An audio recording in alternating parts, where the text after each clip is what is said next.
ذرا زمانہ جاہلیت اٹھا کر دیکھیں، وہاں جو یہ میاں بیوی کا یا جو مرد عورت کا رشتہ تھا وہ کیسا گھٹیا اور ناپاک رشتہ تھا، کیسا پلید رشتہ تھا وہ۔ ذرا چند ایک احوال سماعت کریں کہ اسلام آنے سے پہلے زمانہ جاہلیت میں عرب میں جو جنسی تعلقات ہیں یا مرد و عورت کے تعلقات ہیں ان کی کتنی قسمیں تھیں؟ 9-10 قسمیں تھیں جنہیں نکاح کا نام دیا جاتا تھا، اسے نکاح کا نام دیا جاتا تھا۔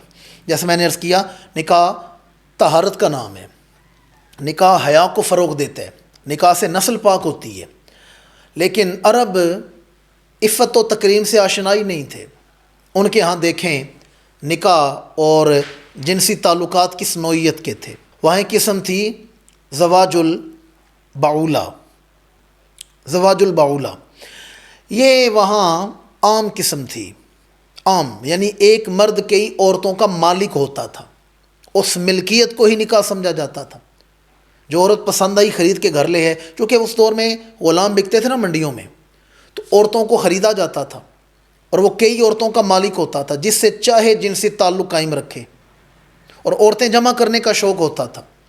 آپ نے دیکھا ہوگا اتنی بیویاں رکھی ہوئی تھیں، اتنی بیویاں، اس سے کیا مراد تھا؟ وہ عورتیں جمع کرنے کا شوق تھا۔ جو چہرہ حسین لگا اسے خرید لیا، جو عورت اچھی لگی اسے خرید لیا۔ ہمارے ہاں بعض لوگوں کو نادر و نایاب چیزیں جمع کرنے کا شوق ہوتا ہے، بعض لوگوں کو سکے جمع کرنے کا شوق ہوتا ہے، بعض پرانی کرنسی جمع کرتے ہیں، بعض نایاب چیزیں جمع کرتے ہیں۔ تو عرب میں رواج تھا کہ ایک مرد کئی عورتوں کو جمع کرتا، ان کا مالک ہوتا تھا، اسے وہ زواج البعولہ کہتے تھے۔ ایک قسم تھی زواج البدل، زواج البدل وہ کیا تھا؟ وہ جس کا جی چاہتا اپنی بیوی کسی اور کے ساتھ بدل لیتا تھا۔ کسی کی بیوی پسند آئی ہے، دونوں نے آپس میں گفتگو کی ہے، بیویاں بدل لی ہیں، عورت سے مرضی نہیں پوچھی، بیوی بدل لی ہے۔ 1 مہینے کے لیے، 2 مہینے کے لیے، 6 مہینے کے لیے، اتنے عرصہ کے لیے ایک دوسرے سے بیویاں ایکسچینج کرتے تھے، بدل لیتے تھے۔ نہ کوئی تقریب نکاح ہے نہ کچھ ہے، بس اعلان کر دیا جاتا آج کے بعد میری عورت، وہاں عورت کا لفظ بولا جاتا تھا، میری عورت ہے، میری عورت فلاں کے پاس ہے، اس کی عورت میرے ساتھ رہے گی، اور بدل بدل کے ایک دوسرے کی عورتوں کے ساتھ جنسی تعلقات قائم کرتے تھے۔ پھر ایک نکاح تھا جسے نکاح متع کہا جاتا ہے، نکاح متع۔ یہ نکاح متع کیا تھا کہ مرد اور عورت ایک مخصوص مدت کے لیے مخصوص مہر پر جمع ہو جاتے تھے، اتنا مہر دو، اتنے دنوں کے لیے یہ عورت تمہارے ساتھ رہے گی، اپنی رضامندی کے ساتھ۔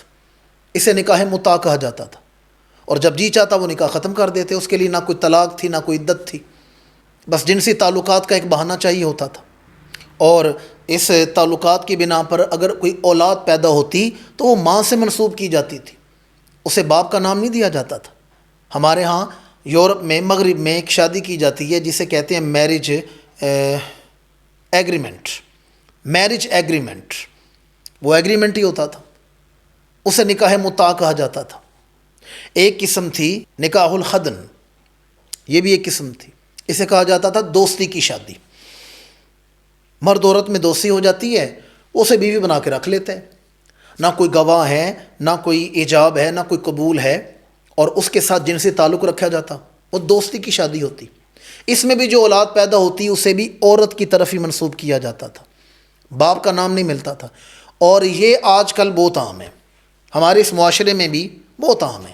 ہمارے ہاں پہلے یہ سنا جاتا تھا جی گرل فرینڈ بوائے فرینڈ، اب ایک نام بدل گیا، اب کہا جاتا ہے لیونگ ریلیشن۔ جی میں فلاں کے لیونگ ریلیشن میں ہوں، فلاں کے ساتھ میرا بریک اپ ہوا ہے، 2 سال سے 6 مہینے سے میں فلاں کے ساتھ لیونگ ریلیشن میں ہوں۔ میں چونکہ اس پروگرام کا جو پیٹرن ہے وہ اسلامی تعلیمات کو پیغام نور کی شکل میں آپ تک پہنچانا مقصود ہے، ورنہ کتنے ایسے ہمارے اداکار اور اداکارائیں ہیں جو لیونگ ریلیشن میں رہتے ہیں، لیونگ ریلیشن میں رہتے ہیں۔ ہالی ووڈ کی تو دیگر معاملات کی تو بات ہی چھوڑ دیں، کتنے ایسے بڑے لوگ ہیں جنہیں معاشرے میں اور دیگر ممالک میں بڑے بڑے مقام حاصل ہیں، بڑے بڑے بزنس مین، بیوروکریٹس، بڑے بڑے نام ہیں، وہ لیونگ ریلیشن میں رہتے ہیں، ذمہ داری نہیں لی جاتی اور ذمہ داری کا بوجھ نہیں اٹھایا جاتا، اور یہ اپنی مرضی سے ختم ہو جاتا۔ 2 سال میں فلاں کے ساتھ ہوں، اب 6 مہینے فلاں کے ساتھ رہوں گا، یہ 2 سال میں فلاں کے ساتھ رہی ہوں، اگلا سال میں نے فلاں کے ساتھ رہنا ہے۔ اس تعلق میں بھی جو اولاد پیدا ہوتی اسے بھی ماں کا نام دیا جاتا تھا، باپ کا نام نہیں دیا جاتا تھا۔ ایک نکاح تھا نکاح الزغینہ۔ یہ نکاح کیا تھا؟ کسی جنگ میں جو عورت ہاتھ لگتی، جس کے ہاتھ لگتی اس کا مالک بن جاتا تھا، وہ اس کا مالک ہوتا تھا۔ یعنی فاتحین کے لیے مفتوحین کی عورتیں حلال ہوتی تھیں۔ اس کے ساتھ چاہتا تو جنسی تعلق رکھتا، مباشرت کرتا، چاہتا تو بیچ دیتا، چاہتا تو کسی کو توفندت نہیں دیتا، توفتاً کسی کو دے دیتا۔ یعنی ایک آزاد عورت غلام بن کر گلی گلی بکا کرتی تھی۔ حیثیت ہی نہیں، جانوروں جیسی حیثیت ہے۔ جیسے کوئی کسی کو جانور تحفے میں دے دیتا ہے نا، ایسے عورت کو تحفے میں دے دیا جاتا تھا۔ اگلا چاہتا خود جنسی تعلقات قائم کرتا اور دوستوں کے ساتھ تعلقات قائم کرواتا، آگے دے دیتا۔ آزاد عورت گلی گلی جنسی درندگی کا نشانہ بنتی تھی اور گلی گلی بکا کرتی تھی۔ اس میں بھی کوئی حق مہر اور کوئی ایسا سلسلہ نہیں ہوتا تھا۔ اس کے علاوہ ایک نکاح تھا نکاح شغار۔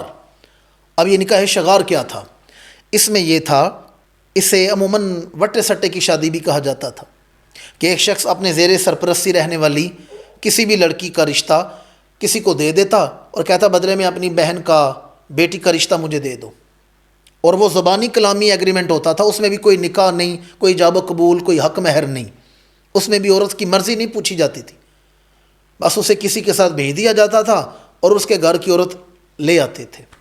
اسے نکاح شغار کہا جاتا تھا۔ ایک نکاح تھا نکاح الاستبضاع، انتہائی غلیظ، انتہائی مکروہ۔ جب آپ اس کی تشریح سنیں گے نا، یہ کس چیز کو یہ نکاح کا نام دیا گیا ہے، تو آپ اپنا سر پکڑ لیں گے۔ اس میں یہ ہوتا تھا کہ کوئی شخص اپنی بیوی کو کسی بھی خوبصورت مرد کے ساتھ بھیج دیتا تھا، کوئی جنگجو ہوتا، کوئی بہادر ہوتا، اس کے ساتھ جنسی تعلقات کے لیے بھیج دیتا تھا، میری اولاد بہادر پیدا ہوگی، اسے خوبصورت اولاد پیدا ہوگی۔ خود اپنے ہاتھوں سے اپنی بیوی کو بے حیائی کے لیے چھوڑ کے آتے تھے۔ تصور تو کریں اسلام سے پہلے عورت کی حیثیت کیا تھی، یہاں کیا عورت کی حیثیت ہے، جو چیزیں میں آپ کے سامنے بیان کر رہا ہوں۔ اور جیسے ہی عورت حاملہ ہوتی نا، اس کے ساتھ 6 مہینے میں، سال میں، 8 مہینے میں، 2 مہینے میں، جیسے ہی حاملہ ہوتی واپس اپنے خامن کے پاس آ جاتی تھی۔ مردوں کی غیرت کا جنازہ نکل چکا تھا۔ میں نے آپ کے سامنے اب تک 7 قسمیں بیان کی ہیں، ذرا 8ویں قسم بھی سنیں، اور یہ بھی انتہائی شرمناک ہے۔ نکاح الرہط، انتہائی شرمناک قسم ہے۔ اس میں کیا ہوتا تھا؟ اسے اجتماعی نکاح کہا جاتا تھا۔ 10 کے قریب مرد ایک عورت کے لیے جمع ہوتے اور تمام اس کے ساتھ جنسی تعلقات قائم کرتے تھے، اور اسے نکاح کا نام دیا جاتا تھا کہ یہ نکاح ہے۔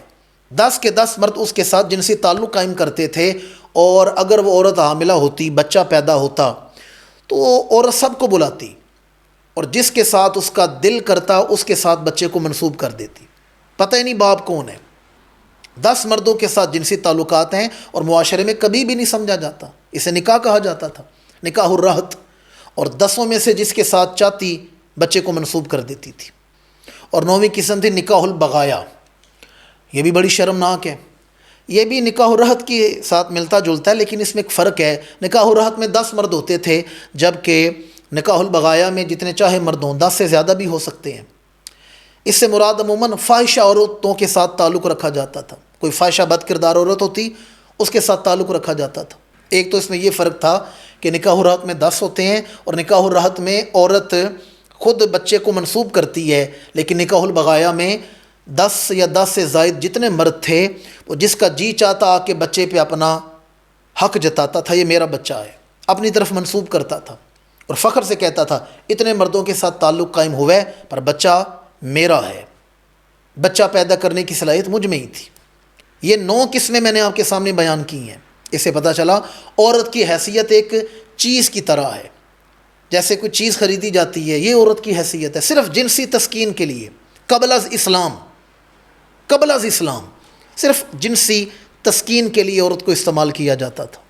یہ جو چیزیں میں نے بیان کی ہیں، اس پر بخاری کی شرح ہیں، اس میں موجود ہیں، فتح الباری اٹھا کر دیکھ لیں، اس میں یہ قسمیں بیان کی گئی ہیں، اور اس سے معاشرے میں برا بھی نہیں سمجھا جاتا تھا۔ اور ایک 10ویں قسم بھی سن لیں تاکہ آپ کو پتہ چلے 10ویں قسم کیا تھی۔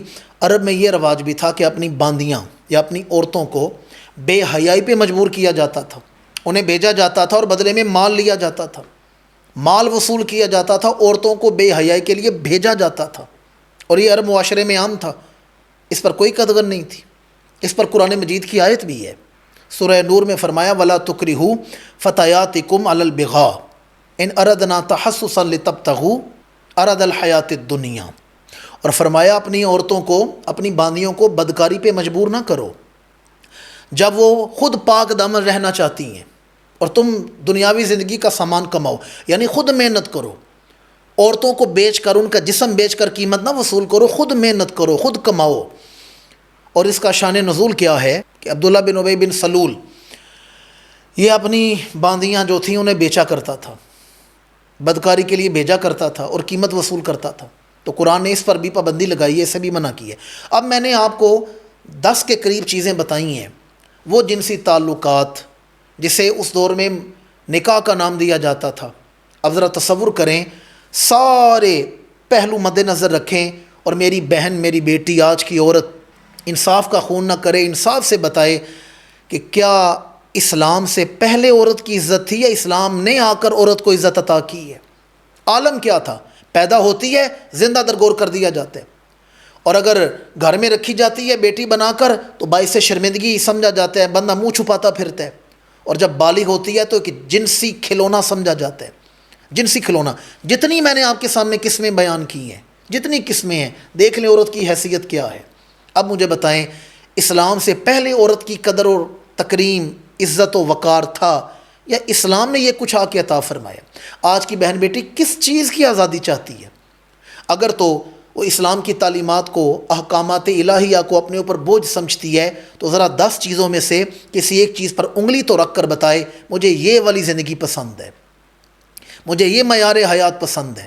ذرا انصاف سے مجھے بتائیں تو صحیح کہ عورت کس چیز پر ہاتھ رکھے گی؟ جتنی قسمیں میں نے بیان کی ان میں سے کیا جنسی کھلونا بننا پسند کرے گی؟ جبکہ نکاح کی صورت میں اللہ نے جو حکم دیا ہے، جو احکامات الہیہ ہیں، اس سے زندگی پاک ہو جاتی ہے۔ ذمہ دار مرد، عورت کے لیے ایک مرد ہے ذمہ دار مرد، جو اس کی عزت کا بھی محافظ ہے، جو اسے نان و نفقہ بھی عطا کرتا ہے، اور جو اس کی خواہشات کا بھی محافظ ہے، اسے بھی پورا کرنے والا ہے، جو اس کی جان و مال کا بھی محافظ ہے، اور کماتا مرد ہے، استعمال عورت کرتی ہے، اور مرد نہ رہے تو مرد کا مال عورت کو ایک خاص مقدار میں عطا کیا جاتا ہے۔ مال وراثت میں عورت کو رکھا گیا ہے، جبکہ اسلام سے پہلے وراثت و درکنار، اسے جنسی کھلونا۔ آپ یہیں سے تصور کر لیں کہ عرب میں رواج تھا، باپ مر جاتا تو بیٹا ماں سے ہی نکاح کر لیتا تھا، اپنی ماں سے نکاح کر لیتا تھا۔ اب مجھے بتائیں، جب کوئی بیٹا اپنی ماں سے جنسی تعلق قائم کرتا ہوگا اور ماں کو بیوی بنا کے رکھتا ہوگا، انسانیت کا سر کیسے شرم سے جھک جاتا ہوگا۔ کہ آج کی بہن بیٹی کو وہ معاشرہ چاہیے یا وہ چاہیے جس میں ماں آتی ہے بیٹے کی نگاہیں ادب سے جھک جاتی ہیں؟ ماں کی خدمت پر جنت کے وعدے ہیں، اور ماں کے سامنے بولنے کے آداب اللہ نے قرآن میں بیان فرمائے ہیں۔ تو اسلام سے پہلے عورت کا کوئی عزت، کوئی وقار نہیں۔ عورت کو جو عزت و وقار ملا ہے اسلام نے آ کے عطا کیا ہے۔